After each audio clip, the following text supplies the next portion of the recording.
Hi there, I'm Sonia Highfield, the Wealth Expansion Coach, and I wanted to share a little bit about shame today and getting yourself to the other side in especially in business. This can apply to life as well for sure.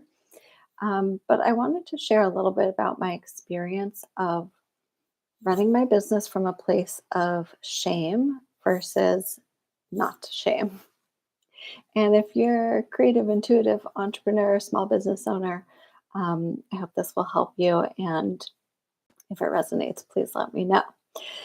So, I've been in this business for about 10 years now, and just a little over 10 years actually. And I realized at some point along the way, I was really operating like my baseline was shame.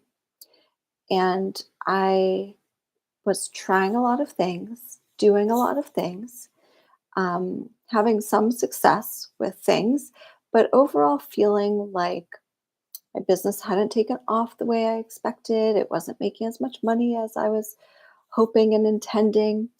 I didn't feel like I actually had the business that maybe other people thought I had, and even people close to me. And it was because I was really operating from this thick, intense, like cave of shame.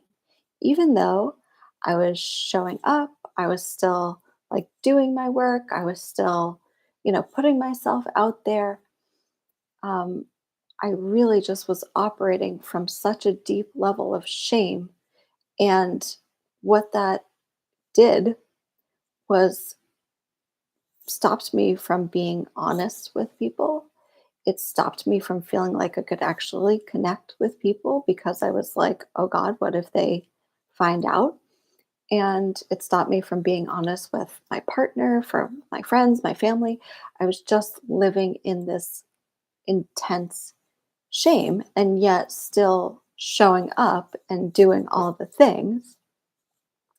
And what would happen is I would get really excited about something new. And this is also kind of like ADHD neurodivergent world too, so maybe you can relate, is like new idea, super excited, put it out there. And then if it didn't work fully to the biggest, most beautiful, abundant, successful, profitable version, I would go into this like shame spiral. And every time something didn't work out to the fullest extent that I wanted it to right away, I would shame spiral. And what that would do is, one, it would hold me back from showing up in a way that was like confident and, heart forward. And it would also um, keep me in self doubt. And it would also block me from asking for help. Even though these were all things that I was consciously working on, it took really many years actually to feel like, oh, I'm not operating from shame anymore because I've chosen to not feel shame about my own experiences and really to kind of like take beginner's mindset to it, to not see everything I did as a failure, redefine failure for myself, ask for help, be honest, and just really get fed up with my own like, okay, I'm not holding myself from that place of shame anymore. I'm fucking over it. It's not working for me. It's not helping me. All it's doing is keeping me like small and suffocated and contracted and keeping me from actually fully showing up, fully shining, fully sharing at the capacity that I knew I contained. And a couple of things like shame was telling me that it's embarrassing to try, it's embarrassing to fail, it's embarrassing to have things not work out, it's embarrassing to keep showing up, right? Those were the stories that shame was really like imprinting on me. And so that makes it really hard when you're running your own business and it's all on you to show up and share and also be, an energy conscious human and like be so deeply aware of how you're feeling and how that impacts, how you show up, how you connect to people, how you relate to people, how I was relating to my coaching clients. And so it was definitely a combination of like inner work and therapy and healing and working with my soul guides and being honest. And, like there was a bunch of different pieces, but I think really the biggest thing was like just that feeling fed up with myself and being like, I don't want to exist like this anymore because I don't deserve to exist like that. I'm so much better than this shame. I'm so much better than this shame. I'm so much more powerful and creative and, helpful and impactful and deserving of the things that I'm wanting.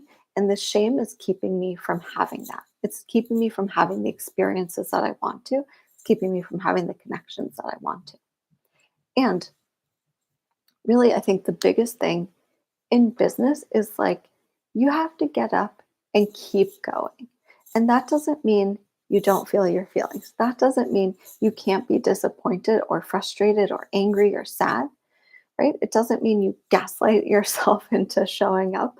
But when shame is not your main operator, you're able to move through those waves and cycles of, yes, feel all the feelings, and then what? And then not get stuck down the rabbit hole of I suck, everything sucks, no one likes me, no one likes my work, maybe I'm not meant for this. All of that, when shame's not your main like manager in charge, you're able to more quickly move yourself through. Like, okay, that was one experience.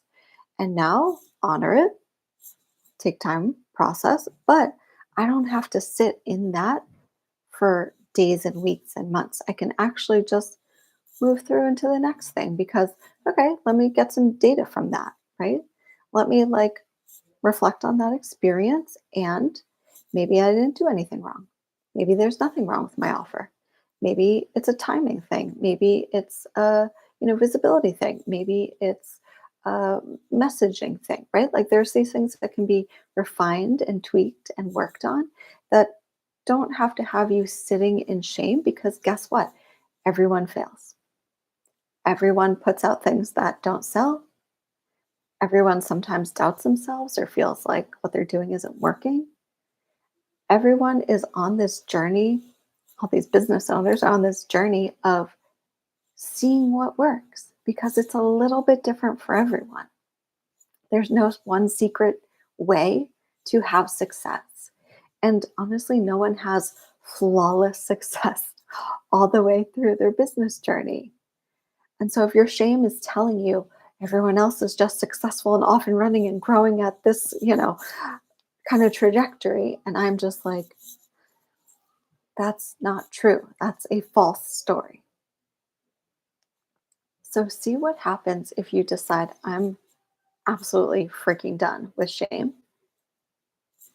I let it go. How would I show up? What would my experiences be? How would I operate differently when I'm putting things out there, when I'm pitching myself, when I'm engaging with people, when I'm looking for opportunities? If shame's not the main factor, and also, by the way, no one else knows the inner workings of your business or your brain. I think a lot of times we're assuming, like, oh my God, people know. Like, people know that I didn't sell that much. People know that, like, no one signed up for my program. People know that, like, I took time off because I was in a shame spiral. People don't know.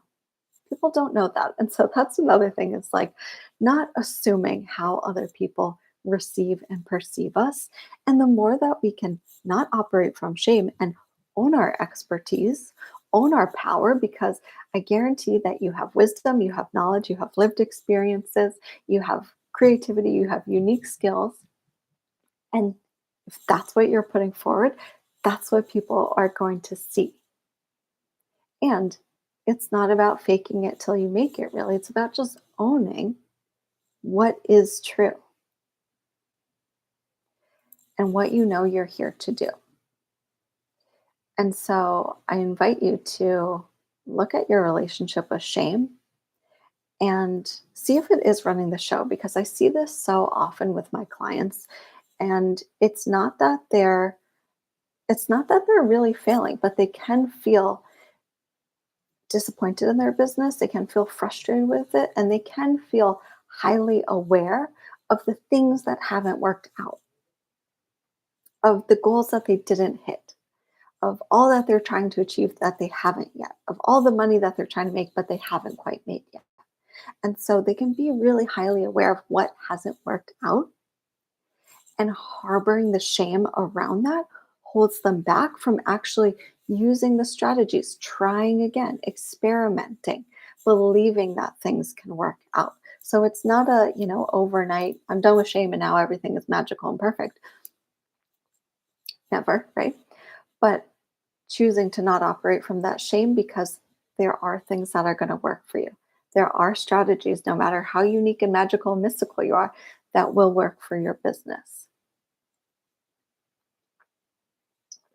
There are plenty of opportunities and people out there that are going to be just perfect for you, and your vision is not wrong. If your shame has been like, yeah, maybe that big vision you have is not really for you, girlfriend, like you're delusional and not the right way.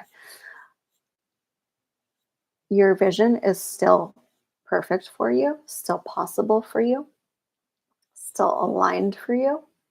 But we have to open up and not let shame blind us to the pathways that are clear, the pathways that we can go down, the ways that we can connect, the ways that we can show up for ourselves and for our work in the world, right? To really honor what we're here to do and what our business needs from us to be able to do it, to be able to have the reach and the impact and the influence, and allow us to really feel like, yeah, I'm working on purpose, I'm working for a reason, and it's not going to be perfect along the way, and that's okay. It's not shameful to keep showing up, keep trying, keep doing new things, even if you're like, I've been at it. Cool. I have clients who've been at it for 20, 30, 40 years, and they're still showing up, trying new things, experimenting, figuring out what works for them in this season, this year, this chapter of life and business. So I invite you to step onto the other side of shame, do the work that you need to do to forgive yourself, to decide why you're done with shame, and to step across the threshold into running your business not from shame. It's so much better on the other side.